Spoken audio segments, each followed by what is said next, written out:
et bienvenue. On est vraiment très heureux de vous accueillir à cet horaire inhabituel pour l'investigation, mais c'est vrai que ce soir, nous avons un document exceptionnel à vous montrer. Savez-vous que les militaires s'intéressent très sérieusement aux ovnis? Démonstration. Je me suis placé en position d'attaque au-dessus de l'objet qui était à 600 mètres d'altitude. Je lui ai lancé une longue salve de 64 obus. Je m'attendais à ce qu'il explose, mais à ma grande surprise, il a entamé une ascension très rapide en s'éloignant.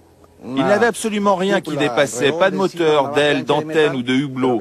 Aucun élément classique que l'on trouve sur les avions. De tout temps, les gouvernements et les hommes politiques se sont intéressés aux ovnis. Eh ben ouais, ça peut sembler incroyable, mais c'est vrai. À commencer par les Américains. Par exemple, 2 présidents américains s'y sont collés. Jimmy Carter, juste avant d'arriver au pouvoir, a dit « Une fois élu, je ferai la lumière sur les ovnis ». Il ne l'a jamais fait. Ronald Reagan, lui, envoyé à tous les coins de rue. Et beaucoup plus près de nous, juste avant Noël, le ministre japonais de la Défense est venu dire à la télévision japonaise qu'il fallait mobiliser les armées en prévision de l'attaque de soucoupes volantes. C'est vrai, et c'était en japonais dans le texte. Et ça, c'est une question qui nous intriguait depuis très longtemps. Que peuvent bien savoir les armées des phénomènes aériens non identifiés? Car l'armée, elle surveille le ciel en permanence puisqu'elle assure la sécurité des États et donc elle est aux avant-postes des observations. Nous avons eu envie d'aller interroger les principaux concernés. Alors, pas les ovnis évidemment, mais les militaires. Loin des ufologues et de leurs farfelues révélations, nous avons décidé de nous attaquer à cette enquête de façon extrêmement rationnelle, sans tabou, sans parti pris évidemment. Nous avons fonctionné comme des journalistes d'enquête, comme on fait d'habitude, en allant vérifier les informations sur le terrain et en ayant eu accès à des documents totalement inédits. Oui, Patrice Desmazeries et Michel Desprats sont allés fouiller les archives militaires aux 4 coins de la planète. En France évidemment, mais aussi en Angleterre, aux États-Unis, en Amérique latine, et ils en ont rapporté quelques pépites. 1 an d'enquête, avec des témoignages parfois incroyables de hauts responsables de l'armée, ça c'est assez exclusif. Autant vous dire que c'est avec une certaine jubilation que nous vous proposons cette enquête inédite ce soir. C'est donc OVNI quand l'armée enquête et c'est produit par TV Presse.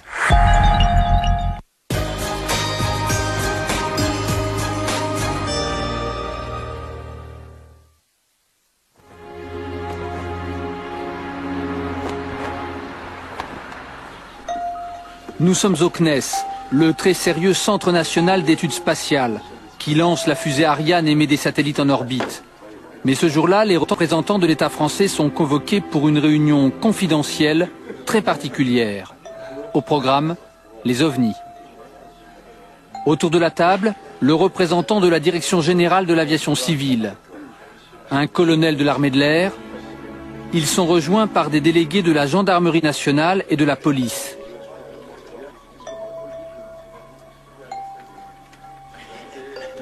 Yves Sillard, ancien responsable du programme Concorde, ancien patron du CNES, ouvre la séance. Il décrit des phénomènes aériens non identifiés, observés 2 mois plus tôt en Norvège. Alors ces phénomènes prennent des formes assez variées. Il y a des flashs qui se déplacent à des vitesses variables, des objets sombres qui semblent équipés de lumière à l'avant ou à l'arrière.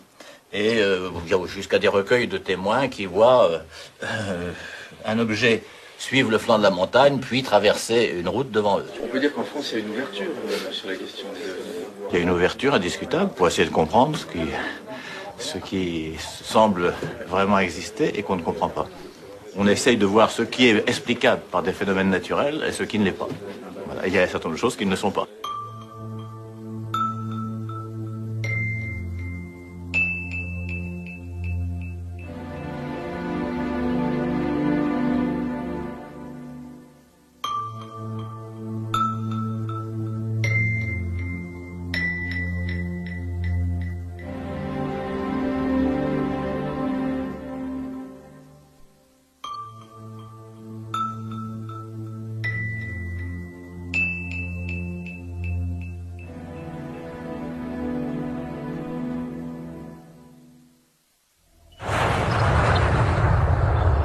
« 23 avril 2007.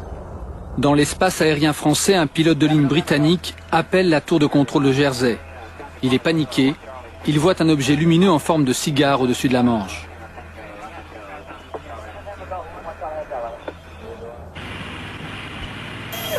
Tour de contrôle, est-ce que vous avez du trafic? Je ne peux pas dire à quelle distance exactement, mais c'est à mes 12 heures.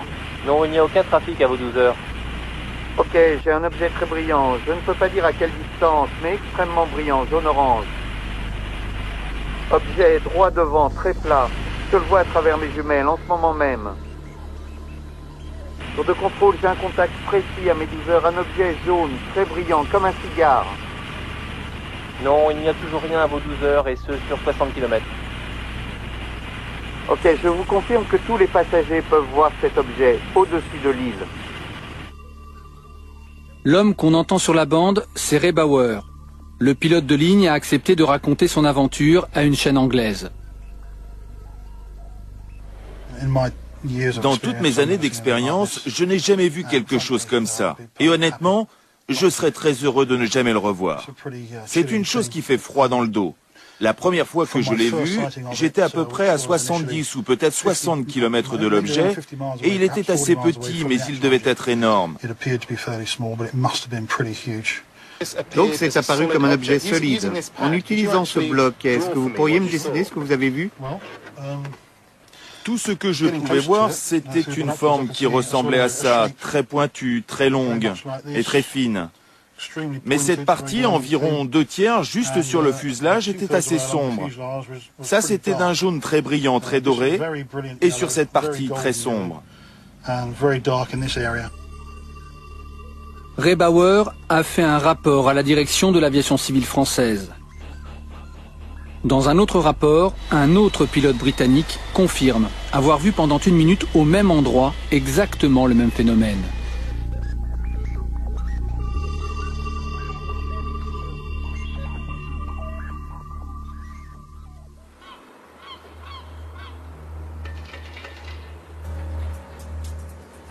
Nous sommes au centre radar de Brest. Ici, des dizaines de contrôleurs aériens de la Direction générale de l'aviation civile régulent le trafic des avions pour tout l'ouest du pays. L'un d'entre eux, Mark Ng, enquête chaque fois qu'une anomalie est constatée. Il décortique tous les écoradars qui apparaissent sur les écrans de contrôle. Voici par exemple les positions des avions archivées le 23 avril 2007 à 14h09, au moment où l'anglais Ray Bauer affirme avoir vu un objet lumineux au-dessus de Jersey.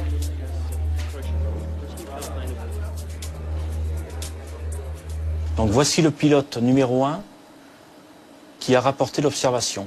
Ici, on a le pilote numéro 2 qui va confirmer cette observation quand il sera dans cette zone-là. Le pilote numéro 1, il dit qu'il voit un objet extrêmement brillant, jaune-orangé, très aplati.